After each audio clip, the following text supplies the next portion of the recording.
तर हॅलो आणि स्वागत आहे तुमचं आपल्या फोटोशॉपच्या 10व्या लेक्चरमध्ये, जिथं आज आपण डिस्कस करणार आहोत फोटोशॉपमधील इरेजर टूल. इरेजर टूलमध्ये भरपूर सारे ऑप्शन आहेत. नॉर्मली आपण बॅकग्राऊंड इरेज करायचं कसं आणि बॅकग्राऊंडची इमेज चेंज कशी करायची हे आपण क्विक सिलेक्शन्समध्ये पाहिलं होतं. पण इरेजर टूल जो आहे तो नॉर्मली जसं आपण ऐकला आहे आणि जसा यूज करतो तसंच इथं पण यूज होतो त्याचा.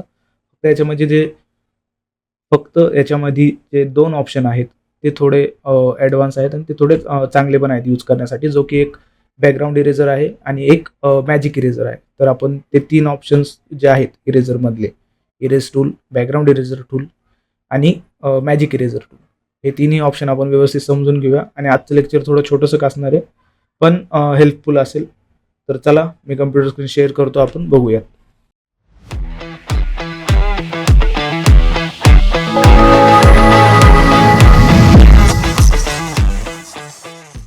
ज्यावेळेस आपण फोटोशॉपमध्ये आपली इमेज इम्पोर्ट करतो त्यावेळेस आपल्याला एक बॅकग्राऊंड लेयर ही जी मिळते. तर जर नॉर्मली आपण टूल पॅनलमध्ये जर पाहिलं तर हा फर्स्ट इरेजर टूल आहे. मी याच्यावरती झूम करून दाखवतो. मागच्या काही लेक्चर्समध्ये मला असं वाटतं की माझं जे काही हे सॉफ्टवेअर आहे, जे मी वापरतोय स्वॉर्ड माऊस म्हणून, हे व्यवस्थित वर्क नव्हतं करत, त्यामुळे टूल्सवरती झूम वगैरे होत नव्हतं, पण आता होते. तर हे जे इरेजर टूल आहे याचा शॉर्टकट जर आपण पाहिला, जर तुम्ही इथं कर्सर नेला तर तुम्हाला त्या टूलबद्दल माहिती मिळते. जसं नॉर्मली आपण जर आपला कर्सर तिथं नेला तर त्याच्याबद्दल एक छोटासा प्रिव्ह्यू आपल्याला बघायला मिळतो, जे आपण फर्स्ट लेक्चरमध्येच पाहिलं होतं टूल पॅनल एक्सप्लोर करताना.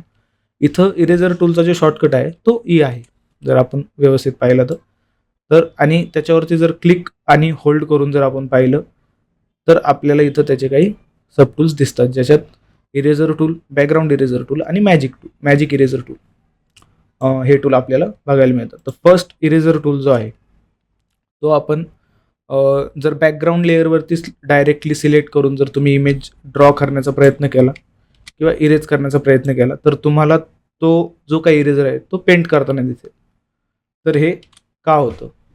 तर बेसिकली ज्यावेळेस आपली ही बॅकग्राऊंड लेअर असते त्यावेळेस ह्या इरेजरला कुठल्याही प्रकारचा आपण म्हणू की प्रॉपर्टीज नाही आहेत किंवा जे काही परमिशन नाही आहेत की ह्या लेअरवरती तो ॲक्शन घेईल. कारण इथून जर आपण पाहिलं फर्स्ट लेक्चरमध्ये किंवा सेकंड लेक्चरमध्ये आपण ह्या ज्या लेयर्सच्या प्रॉपर्टीज ज्या होत्या त्या आपण एक्सप्लोर केल्या होत्या, जिथं आपल्याला बरेचसे कंट्रोल्स लेअरवरचे कळले होते की लॉक केल्याने काय होतं. तर लॉक केल्यानंतर लेयर्स इथून डिसेबल आहे, त्यामुळे इरेजर टूलला कुठल्याही पद्धतीचा कंट्रोल ह्या लेयरचा मिळत नाही. त्यामुळे तो ॲज अ ब्रश तिथं जो काही हा फोरग्राऊंड कलर आहे तो तिथं तो पेंट करतोय. लाईक इथं जर आपण पाहिलं हा बॅकग्राऊंड कलर आणि हा फोरग्राऊंड कलर जो आहे यामध्ये तो स्विच करतोय.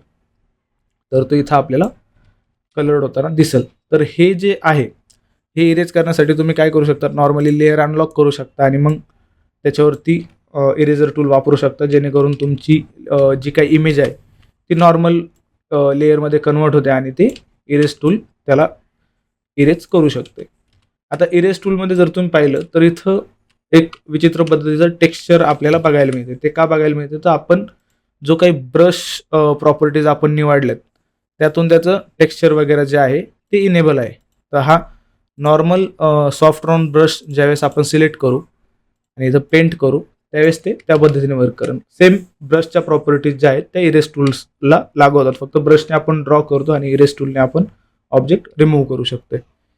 सेम फॉर एक्झाम्पल जर मी ब्रश टूल सिलेक्ट केला आणि मी इथं काही लाईन्स ड्रॉ केल्या, त्याच्यानंतर मी ब्रश टूल इरेजर टूल जो आहे तो सिलेक्ट करतोय आणि सिम्पली याला इरेज करतो. तर अशा पद्धतीने आपला फर्स्ट जो आहे इरेजर टूल आहे तो ह्या पद्धतीने वर्क करतो. ऑप्शन बारमध्ये याच्या प्रॉपर्टीज तुम्ही पाहू शकता. इथं मोडमध्ये ब्रश दिलेला आहे, ऑपेसिटी दिलेली आहे, फ्लो जो आहे तो आहे, फ्लोवरती आपण बोललो होतो flow same as density work करेल आणि स्मूथनेस तुम्हाला किती हवी आहे सेम तुम्ही ब्रशची इरेजरची जी काही ऑपेसिटी आहे ते ॲडजस्ट करून त्याला इरेज करू शकता. मी हार्ड राऊंड ब्रश सिलेक्ट केला त्यामुळे तो हार्ड एजेसमध्ये रिमूव्ह करेल.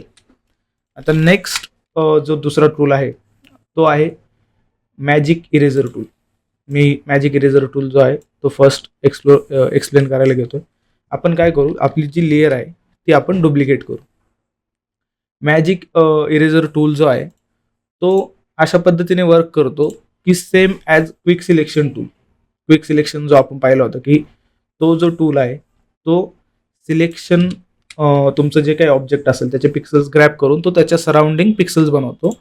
सेम मॅजिक इरेजर टूल काय आहे, तर हा टूल तुमच्या इमेजमधला एक colour pixel, single colour pixel जो आहे मिळते जो होते जे त्याच्या रिलेटेड तो कलर आहे, तो टूल सिलेक्ट केल्यानंतर तुम्ही जस्ट त्या एरियावरती तुम्हाला क्लिक करायचं आहे आणि जो काही सॅम्पल त्याला मिळेल तो इझिली रिमूव्ह करून टाकतो त्या इमेजमधून. आता ही जी इमेज आहे ही इमेज थोडी सिंपल आहे, याच्यामध्ये स्काय कलर इन्व्हॉल्व नाही आहे कुठल्याही पद्धतीचा, इथं फक्त व्हाईट आपल्याला दिसते. तर जर मला याच्या साईडमधला हा व्हाईट पॅच पूर्ण रिमूव्ह करायचा आहे किंवा हा व्हाईट कलरवाला पूर्ण ह्या इमेजमधून काढून टाकायचा, तर मी सिम्पली काय करेल की जो काही मॅजिक इरेजर टूल आहे क्विक सिलेक्शनने बी करू शकता, पण magic eraser tool one click तुमचं काम करू शकते. मी जस्ट ह्या लेयर खाली एक सॉलिड कलर लेयर क्रिएट करतो. आता सॉलिड कलर लेयर क्रिएट करेल मी जस्ट इथं हा जो काही ॲडजस्टमेंटचा आपला बार आहे इथून पण तुम्ही घेऊ शकता किंवा इथं ॲडजस्टमेंटचा जो काही पॉईंट आहे तिथं मी क्लिक करतो आणि इथून एक डार्क कलर, जेणेकरून आपल्याला कळेल की आपण बॅकग्राऊंड रिमूव्ह केले.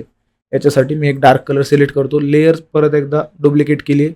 लेयर डुप्लिकेट करण्याचा शॉर्टकट जो आहे तो लास्ट लेक्चर आपण सांगितला होता. तर ह्या लेक्चरमध्ये तुम्ही कंट्रोल जे जर दाबलं तर तुमची लेयर डुप्लिकेट होते.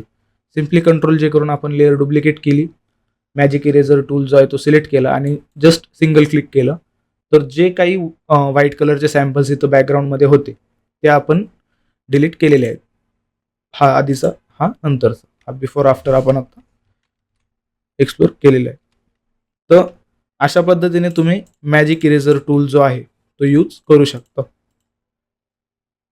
ओके, नो डाऊट की हे जे काही ट्युटोरियल आहे ते छोटं असणार आहे, कारण टूल्स इतके काही ॲडव्हान्स नाही आहेत. एक सिंगल क्लिक यूज आहेत आणि इरेजर टूल म्हटल्यावरती एवढं काही याच्यामध्ये सांगण्यासारखं नाही. हा मॅजिक इरेजर टूल यूज करताना तुम्ही इथून टॉलरन्स जो आहे, टॉलरन्स काय आहे तर कलर पिक्सलचे आपण विड्थ म्हणूया त्याच्यासाठी, की सिलेक्शनसाठी ती तुम्हाला हेल्प करते की किती पद्धती तुम्ही सिलेक्शन करायला त्याला सांगतायत, त्या पद्धतीचा टॉलरन्स जो आहे तुम्ही सेट करू शकता.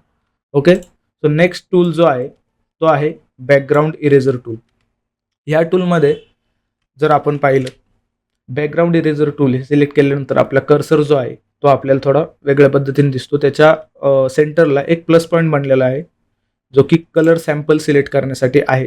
आणि ऑप्शन बारमध्ये जर वरती काही ऑप्शन्स पाहिले तर हे 3 वेगवेगळे ऑप्शन्स आपल्याला बघायला मिळतात, जे की सॅम्पल वन्स आहे, त्याच्यानंतर फोरग्राऊंड आणि बॅकग्राऊंड कलर स्वॅच आहे, आणि हे जे ऑप्शन आहे हे कंटिन्युअस ऑप्शन आहे. तर आपण फर्स्ट जे ऑप्शन आहे ते कंटिन्युअस ठेवू. ॲक्च्युली काय आहे की ज्यावेळेस तुम्ही कंटिन्युअस हे ऑप्शन सिलेक्ट करता त्यावेळेस तुमची इमेज जी आहे, तुमचा जो टूल आहे बॅकग्राऊंड इरेज टूल, हा कंटिन्यू तुम्ही ज्यावेळेस क्लिक होल्ड करता त्यावेळेस तो कंटिन्यू एक सॅम्पल जो आहे तो कलेक्ट करत असतो. जिथं जिथं कर्सर तुमचा ड्रॅग होईल तिथं तिथं तो एक सॅम्पल करेक्ट करत असतो आणि तो त्याला इरेज करत असतो. ते कसं, तर मी इथं दाखवतो. मी जस्ट ही जी लेअर आहे आपली बॅकग्राऊंड लेअर, मी तिला डुप्लिकेट करतो आणि त्या दोन्ही लेअरच्या मध्ये एक ब्लू कलरचा आपण सॅम्पल ॲड करू. जस्ट ब्लू कलर ह्या दोन्ही लेअरच्या मध्ये मी ॲड केला. बॅकग्राऊंड इरेजर टूल जो आहे तो आपला मी सिलेक्ट केला.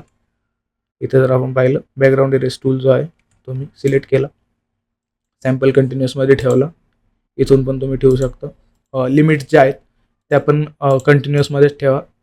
टॉलरन्स जो आहे तो 50 मला वाटतं इमेजनुसार तुमच्या चेंज होईल. तुम्ही फर्स्ट टाइम जर टूल यूज करत असाल, तुमची इमेज थोडी हाय क्वालिटी असेल तर चालेल. मी जस्ट इथं येऊन क्लिक करतो आणि तुम्ही इथं बघू शकता. आता हे हार्ड एजेस किंवा हार्ड पद्धतीने रिमूव्ह का करते, तर आपण इरेजरला जो काही ब्रश सिलेक्ट केलता तो हार्ड ब्रश होता म्हणून हे ह्या पद्धतीने रिमूव्ह करते. Okay, simple. आता फक्त इथे लक्षात घेण्यासारखं काय आहे की तुम्हाला तुमचा जो काही कर्सरचा प्लस पॉईंट आहे तो फक्त त्या कलरवरती ठेवायचा जो कलर तुम्हाला रिमूव्ह करायचा आहे. लाईक व्हाईट रिमूव्ह करायचं, तुम्ही व्हाईटवरतीच तो ड्रॉ करेल. ओके, जर मी इथे माउंटन्सवरती क्लिक केलं तर तो माउंटन्सला पण इरेज करतो. दिसतंय अशा पद्धतीने. तर हा एक प्रॉब्लेम येऊ शकते, तर तो थोडा यूज करताना तेवढी काळजी म्हणा, प्रिकॉशन म्हणा, जे काही जमेल तुम्हाला घ्यायला ते त्यावेळेस ॲडजस्ट करत चला. जस्ट हार्ड ब्रशनी ट्राय करतो रिमूव्ह करायचं. एक तुम्ही ड्रॉ पण करू शकता किंवा सिंगल तुमच्या ब्रश साईज मोठी करून जस्ट सिंगल क्लिकमध्ये ते रिमूव्ह करता येतं. मी जस्ट हे चुकून माउंटन रिमूव्ह केलं होतं मी. अशा पद्धतीने आपण हे रिमूव्ह करू शकतो. आता हे डिपेंड्स की तुम्हाला हा टूल कधी वापरायचा आहे आणि बॅकग्राऊंड रिमूव्ह टूल कधी वापरायचं आहे. डिपेंड्स की इमेजची डिफिकल्टी लेवल कुठपत असू शकते. आता इथं फक्त सिंगल कलर होता, जास्त कलर असतील तर तुम्ही अजून वेगवेगळ्या पद्धती तुम्ही वापरू शकता. ओके, सिम्पल लिमिट्समध्ये जे काय कंटिन्युअस ते तसं ठेवू शकता किंवा फाइंड एजेस पण तुम्ही करू शकता. ह्याने तुमच्या टूलमध्ये काही चेंजेस तुम्हाला बघायला मिळतील जे की आपण प्रॅक्टिकली जर पाहिलेत तर तुम्हाला अजून कळेल की तुम्ही कशा पद्धतीने यूज करू शकता. ओके, तर आजच्या ट्युटोरियलमध्ये हेच 3 टूल होते जे की इरेझरमधले सब ऑप्शन्स आहेत.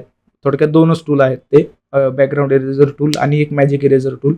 हे जे काही 2 टूल आहेत हे त्यातले सब ऑप्शन्स होते आणि मला वाटतं की आपण चांगल्या पद्धतीने ते समजून घेतलेत.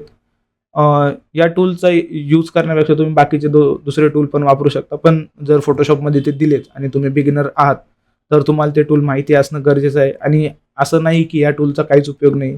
तुम्हाला नॉर्मल PNGs बनवायचे आहेत, कधी घाई गडबडीत एखादं बॅकग्राऊंड रिमूव्ह करायचं आहे, लाईक सिंगल कलर आहे तर जास्त एफर्ट नाही घ्या, तर तुम्ही just background remove tool add करून तो बॅकग्राऊंड रिमूव्ह करू शकता आणि या टूलचे पण चांगले आउटपुट्स तुम्हाला मिळतात. तर भेटूया नेक्स्ट व्हिडिओत. अपेक्षा आहे की हा व्हिडिओ तुम्हाला आवडला असेल आणि व्हिडिओ आवडल्यास लाईक करा, शेअर करा आणि सबस्क्राईब करा. भेटूया पुढच्या लेक्चरमध्ये. तोपर्यंत थँक्यू.